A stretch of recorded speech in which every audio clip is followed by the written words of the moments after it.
There's a reckoning that's happening globally, and it's all tied up with the foundational uh, and cultured instructions for what being white means. And there is this issue. I mean, and it's being white seems to be tied up with an entitled um, lack and demand for unaccountability, no matter what. Like they must have things, be the way they want things to be. They must have whoever they're interacting with be, you know, need to be, you know, what's the word I'm looking? Supplicants to them, especially if the people they're dealing with or have to interact with are not like them, or who can't pass for, or who haven't been inducted into or accepted as white. There is something intrinsic, a subliminal kind of instruction within those considered white. And if this is collectively, this is a collective kind of, I would say, operating system, cultural operating system, which is what the racial identity is, a cultural operating system of a social construct. Part of their cultural operating system of the white social construct is that they must be perceived, or must be, but at the very least must be perceived as being the standard, as being the top of the pyramid. They are incapable of dealing with other people who aren't them, who aren't like them, who can't pass for them on an equal level. It creates some kind of bubbles of cognitive dissonance, very uncomfortable cognitive dissonance in the blood and within the digestive system of that socio-cultural identity, which is white. They will fart, they will get the bends, and they can't allow that. I mean, I'm using that metaphor, but that seems to be the only way I can explain this. Another part of this, I would say, operating system is this total lack of respect and deference for anything non-white, and the willing and just wanton ability to destroy what they come into contact with,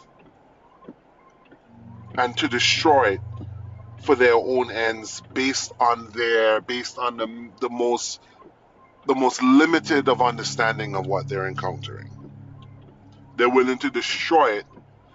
Like, say for instance, I'm using metaphor. Say for instance, they all they understand is they want gold.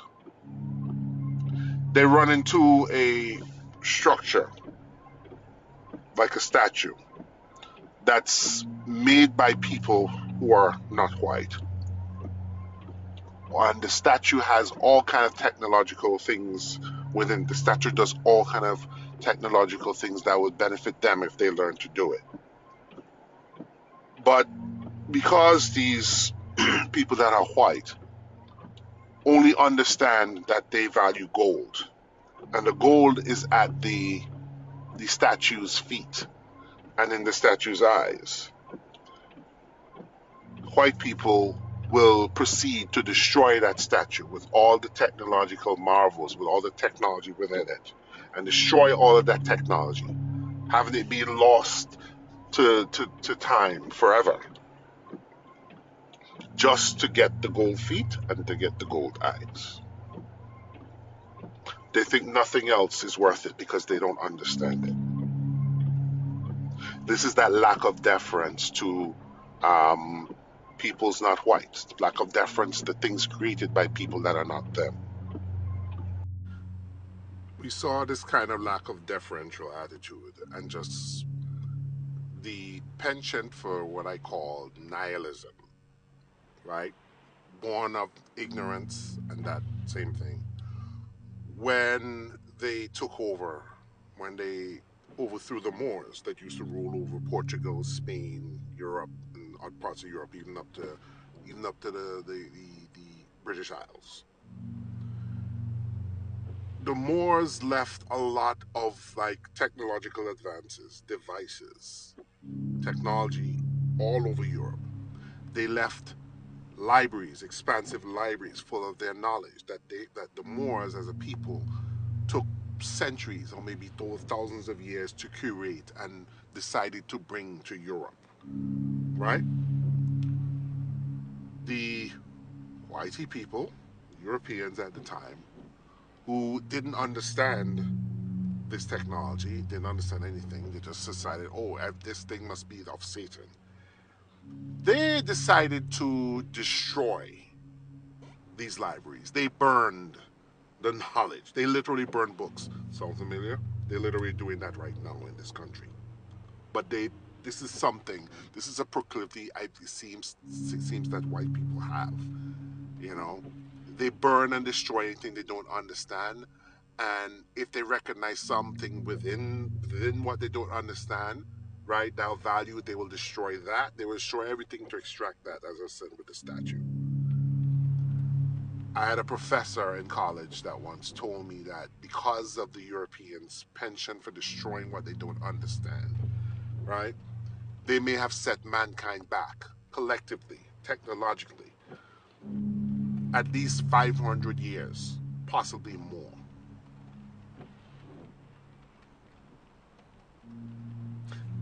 Racism, white supremacy is expensive.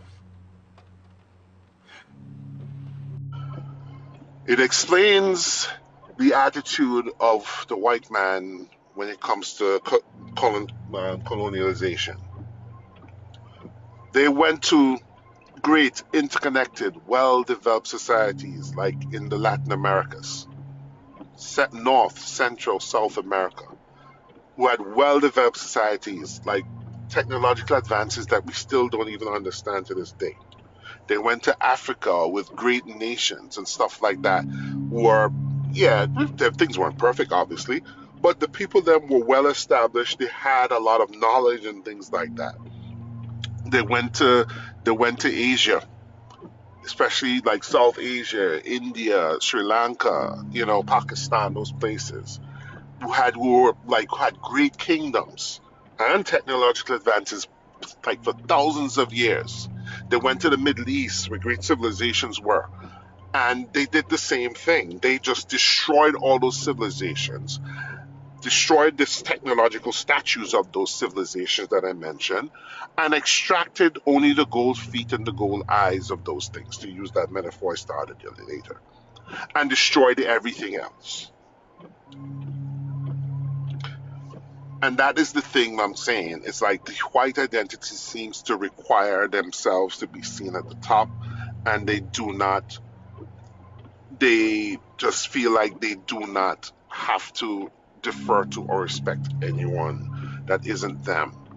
And it's a subliminal thing. It's not something a lot of white people are conscious of. So some of you are going to bristle at this and say, oh, you don't know what's in my heart. I don't need to know what's in your heart. This way your people, this is your legacy of your people have collectively operated for centuries. It goes back to how they're operating even now for the last election. Like white people, because they perceived that the other, black people especially, are encroaching upon them.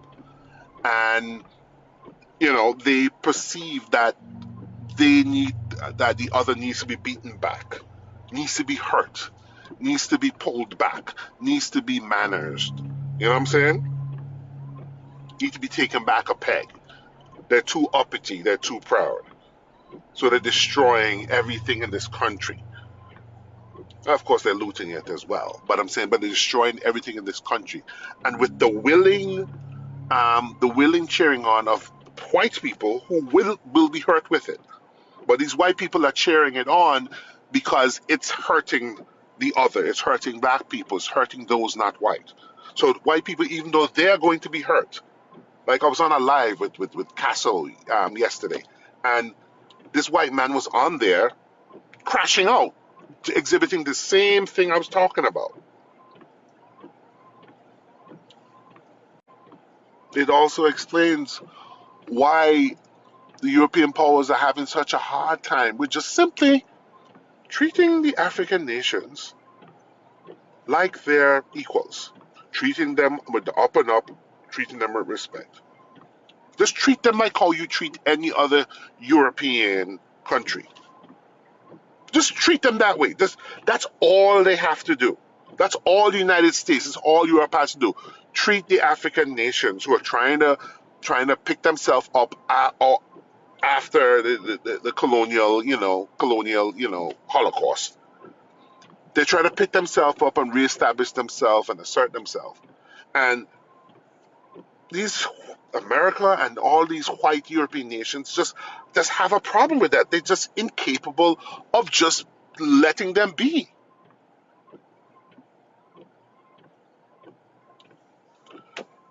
I don't know what else to say, man. Is this the only way white people know how to be? Is this the only way? Is it? I don't know, man. I mean, why is this expression of whiteness by a majority of you who say you're white? Why is this collective expression of whiteness why is it so destructive? Why does it have to be so destructive? Why does it have to come with so much violence, so much pain? Why does it have to come with that when you flex your muscles, when you flex your white muscles? Is this the only way you know how to be white?